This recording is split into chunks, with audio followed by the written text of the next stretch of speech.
المهدي المنتظر ناصر محمد اليماني ينفي حدا موضوعا يهوديا يخالف القرآن العظيم. هل رجم الزاني والزانية حكم من الله أم حكم من الشيطان؟ للإجابة على هذه الأسئلة إليكم اقتباسا من بيان للإمام ناصر محمد اليماني يقول فيه: فتدبروا سورة النور لعل الله يجعل لكم نورا، ومن لم يجعل الله له نورا فما له من نور. وقال الله تعالى: بسم الله الرحمن الرحيم: سورة أنزلناها وفرضناها وأنزلنا فيها آيات بينات لعلكم تذكرون.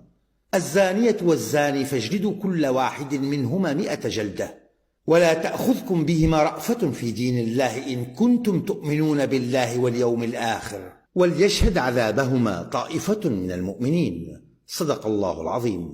وهذا هو حد الزنا الذي أنزله الله في القرآن العظيم للزانية والزاني من المسلمين والمسلمات الأحرار، سواء كان الزاني متزوجا أو عازبا غير متزوج، فحدهم سواء 100 جلدة في القرآن العظيم. وقد بين الله لكم أنه حد سواء على الأحرار المسلمين، 100 جلدة للزاني والزانية.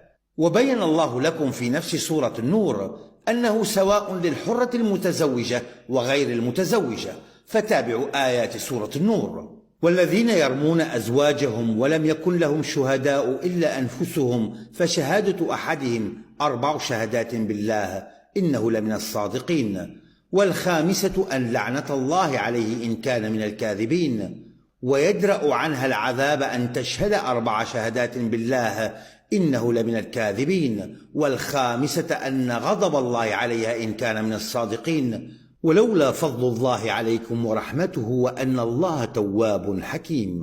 صدق الله العظيم. فهل تريدون يا معشر علماء الأمة أن يذكر الله لكم العذاب للزناة مرة أخرى في نفس السورة؟ ألم يفصله لكم تفصيلا في أول السورة؟ سورة أنزلناها وفرضناها وأنزلنا فيها آيات بينات لعلكم تذكرون.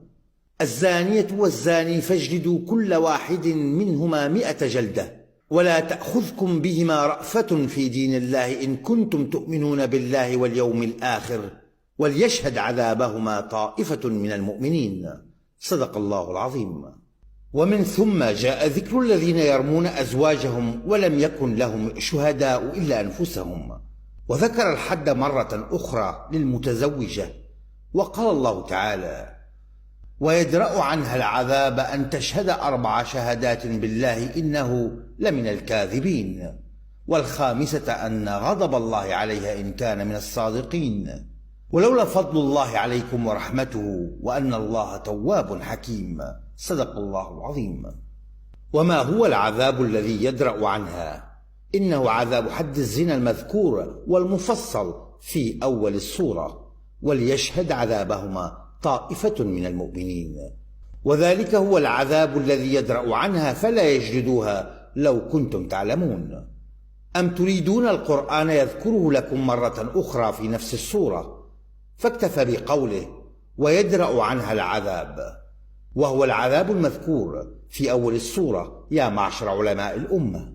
لقراءة البيان كاملا يرجى زيارة الموقع الرسمي للإمام المهدي المنتظر ناصر محمد اليماني في منتديات البشرى الإسلامية والنبأ العظيم.